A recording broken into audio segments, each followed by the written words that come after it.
Charlie, so many of the people who come here come because they're looking for advice not on business or investments as much as they're looking for just advice on life. There were a lot of questions today, people trying to figure out what the secret to life is, to a long and happy life.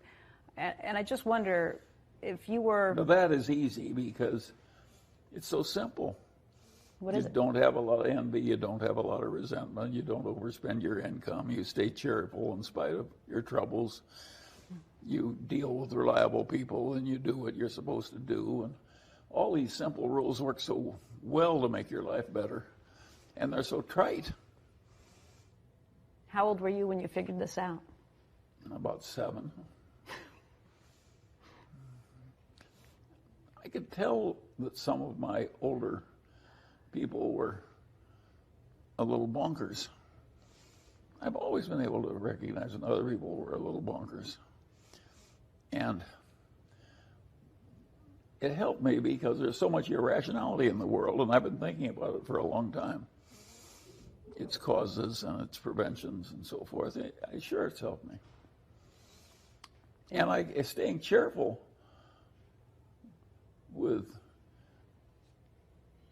because it's the wise thing to do.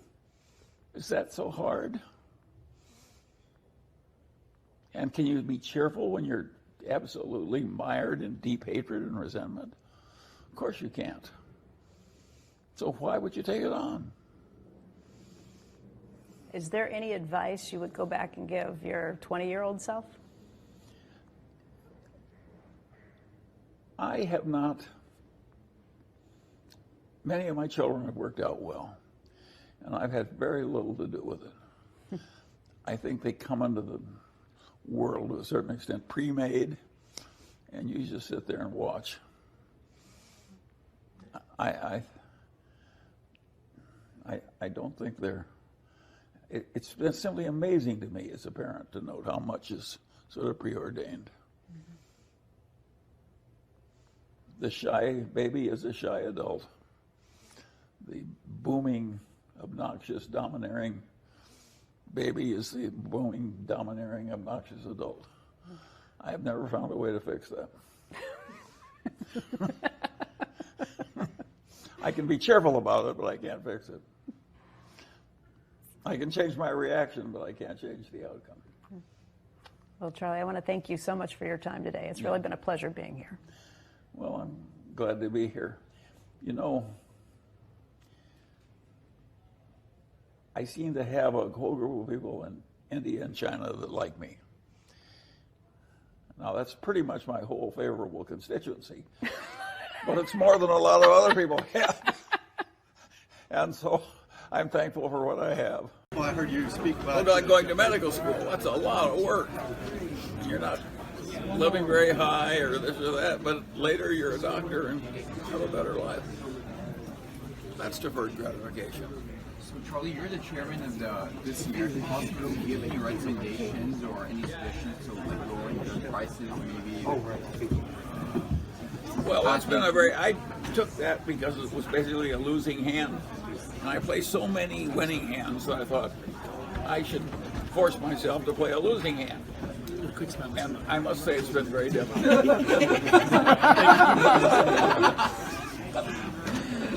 Thanks so much. Thank you. Do you believe in like a single healthcare payer system, or? I think a single payer health system would work a lot better, yes. I think it will eventually come. I think the existing system is a ridiculous Rube Goldie. It's a ridiculous system. Ridiculous system. How should we help our children to avoid envy and jealousy? Avoid what? Envy and jealousy. Well, you can't. Bias from envy, jealousy. Well, envy, jealousy made what, 2 out of the 10 commandments? Those of you who have raised siblings, you know about or tried to run a law firm or investment bank or even a faculty. I've heard Warren say 6 times, it's not greed that drives the world, but envy. Here again, you go through the psychology survey courses, and you go to the index, envy, jealousy, 1,000-page book. It's blank.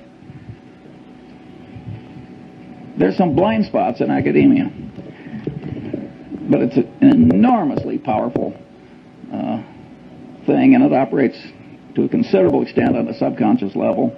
And anybody who doesn't understand it is taking on defects he shouldn't have. Easy money and easy leverage and so forth in investment banking creates a culture that's full of envy, jealousy, craziness, overreaching, over leveraging.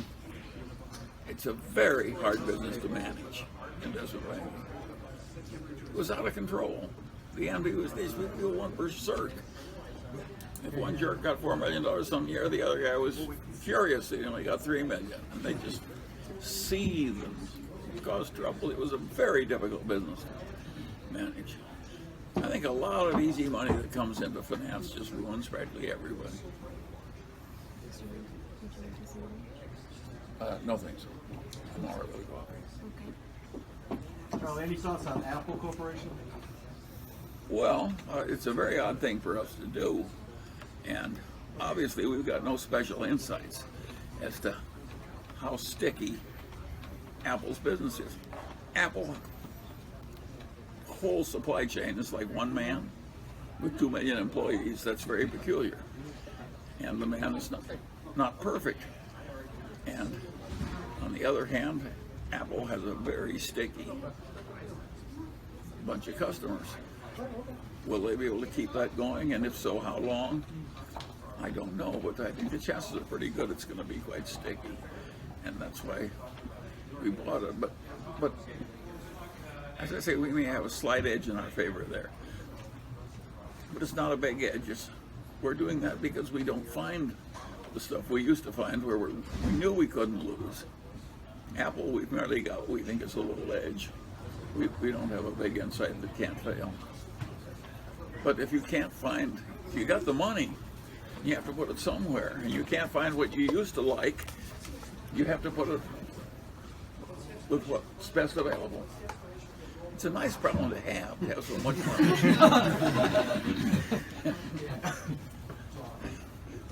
We shouldn't really be complaining about it, that it got harder. The reason it got harder is we got so much money. When we bought that Coca-Cola, it was 1 million shares. It took us 8 months to buy 1 million shares of Coke. We were buying like half the full trading every day. It's hard to get into all of these big blocks. Are you good friends with John Bogle, or do you? No, maybe I've met him once or something. I basically think he's right about his basic approach. The other people are not going to match the averages, and he is, and his idea has succeeded, and he's succeeded, and he was right. On the other hand, he's kind of a one-trick pony. I don't think he has another. He had one good idea in his lifetime, and he wrote it very hard. That's all you need. He's an interesting example. He had one good idea. He pushed it hard and it worked. You don't need a lot of good ideas, but you do need one. Can you talk a little about BYD and what do you want to talk about? you would think? What that again was something we never would have done in the early days. When I got into that through Lee, BYD had been pounded down so hard it was a Graham type stock. Now it was a Graham type stock in it. Wasn't exactly a startup, but a small company. Would you see BYD doing the infrastructure here in the U.S., or would they? No. BYD's now going into monorails. They'll do monorails in China. They wouldn't do that here in the U.S. though? Oh, they would, but I think they would be pretty dumb. Monorails in the U.S. have been a peanut business forever. Hard. In China, they can get permits. China, they just go do it. How about energy storage? Well, BYD's big in energy storage already. Is that happening here in the U.S.? Of course, everybody's going to do energy storage. You got to time shift the power if it comes from either the sun or the wind. How would you? Of course, there's going to be a lot of storage. This might sound like Max Planck chauffeur kind of knowledge, but when it comes to finding the sellout price, the intrinsic value of the company, you want to compare that to the market cap. Of what? Just BYD, let's say. How would you? Oh, that's hard. And again, we've learned things there. when we bought in, we could see that a venture capitalist would have paid 3 times as much for that kind of a deal. So it was cheap as a and we could see it was a good venture capital thing because the guy had worked minor miracles already. So that was a cheap stock, but it was one that took some special insight.